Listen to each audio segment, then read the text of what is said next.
Hello, this is Nee, and yes, I know what you think. But this is my first time watching this anime. Wait, hold on. Before you guys say that I'm a failure as a weeb because I haven't watched this at release, even though there are many good reviews about it, I would like to defend myself. I thought this anime was about a Shota and One-san.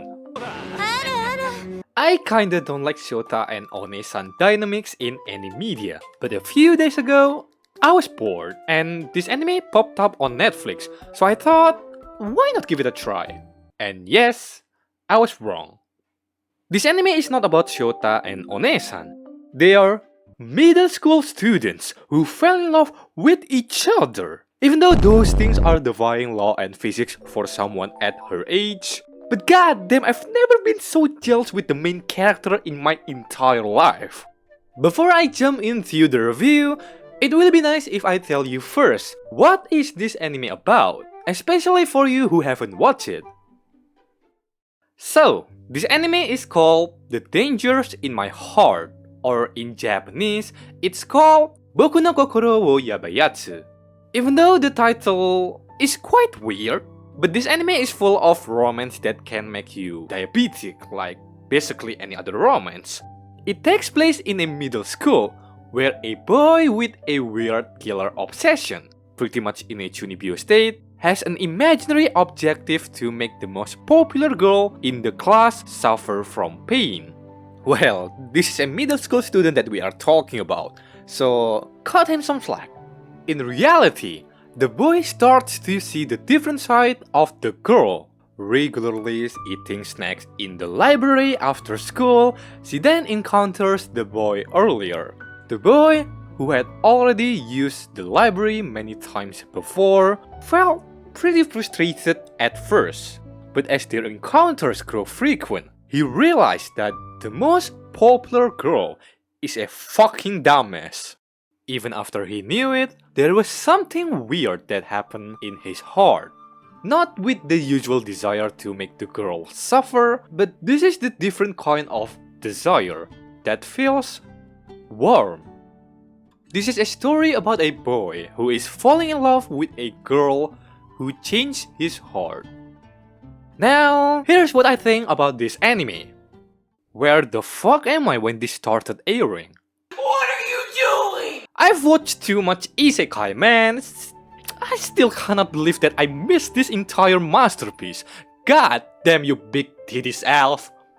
But jokes aside, this anime is one hell of a ride. I've watched quite a lot of romance anime, like for example, Komi-san, Chunibyo, Origairu, Real Life Seiryu Shoujo, Boku no Pico, and many more that you can name it.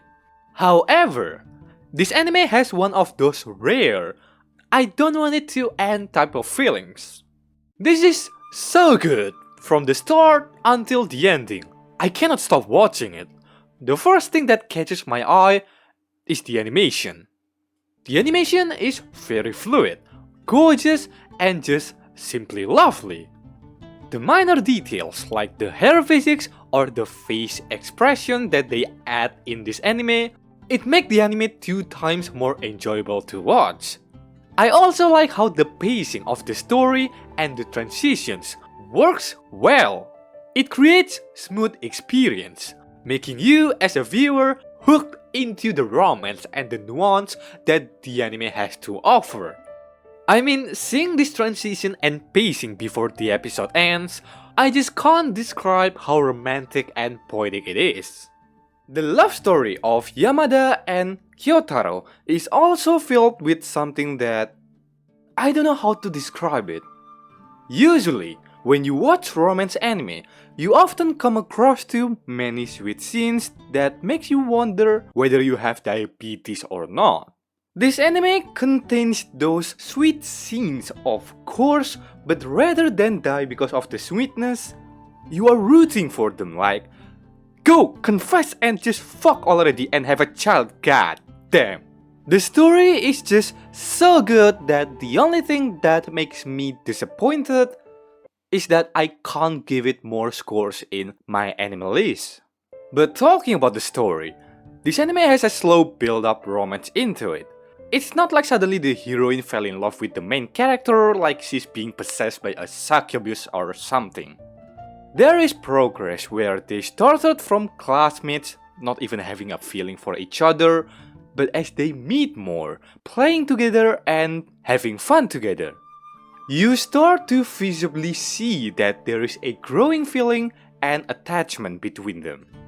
A fucking chunibyo brat who wanted to torture the most popular girl at school because of, well, his chunibyo, ended up being one of the most luckiest bastard alive.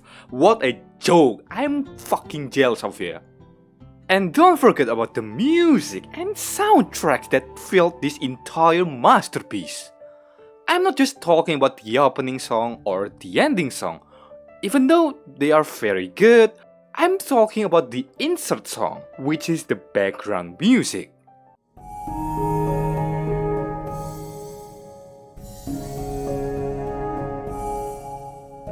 It is hard to make men cry in a romance genre, but goddamn when it does, not only will the story be good, but also with the insert song, that just hits the dangers in my heart. Get it? Because it's the name of the anime? But nah, seriously, those romance scenes paired with such a uplifting background music makes you really excited. Every time you find them interacting with each other or when there is the slightest improvement in their relationship, you'll be like, once again, it's just a masterpiece. I've watched romance anime before, but nothing comes close to this. Imagine you are drinking coffee with sugar, but the ratio is just perfect. It was perfect. Perfect. Everything, down to the last minute details. But you know, what is the worst part of watching romance anime? It's the aftertaste. Damn, now I want a girlfriend so bad. That is just one of the examples. If you are the same comrade and you've been through the same thing like me for years, I'm so proud of you, soldier. Keep it up, you're not alone. Not going to say that you won't get a girlfriend like Yamada, but that's all for the review of The Dangers in My Heart or Boku no Kokoro wo Yabai Yatsu.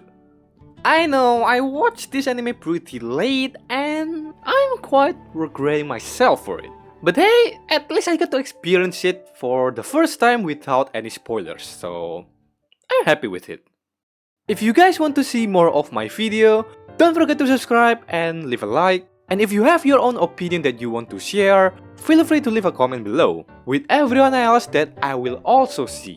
Thank you so much for watching this video. This is Nee, and I will see you soon. Bye bye! そうよね。やっぱり延期した方がいいかも。だってこの寒さだしね。スバルがずっと楽しみにしてたのは知ってるし、約束だし。もちろんただ約束したからってだけじゃなくて、それは私も少しは楽しみにしてたわけだけど、でもこんなに寒くちゃね。仕方ありません。